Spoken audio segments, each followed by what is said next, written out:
Ha so be le tharollo ya ditefellong tsa maqwetha ho mamelweng ha bokgoni ba tshebetso ya mosireletsi wa setjhaba ya kginnweng nakwana mosebetsing e leng advocate Busisiwe Mkhwebane. Sena ke ka mora hore kantoro ya mosireletsi wa setjhaba e emise ho lefella nyewe ena kgweding e fetileng. Mkhwebane o tsitlalletse ntlheng ya hore ho mamelwa ha diphuputso tsena ntle le maqwetha a hae ke kgatikelo ya molao motheo wa naha.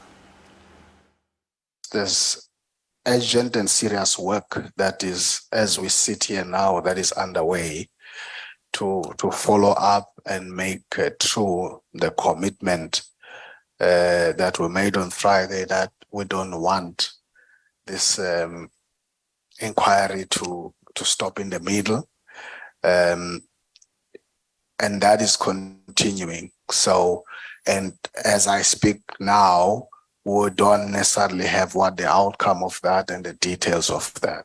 I am here. I am alone. I don't have my legal representation. And Chairperson, as this committee, you are obliged to act according to what the Constitutional Court has said, firstly. Secondly, Chairperson, you've got directives which are very clear on what process to be followed.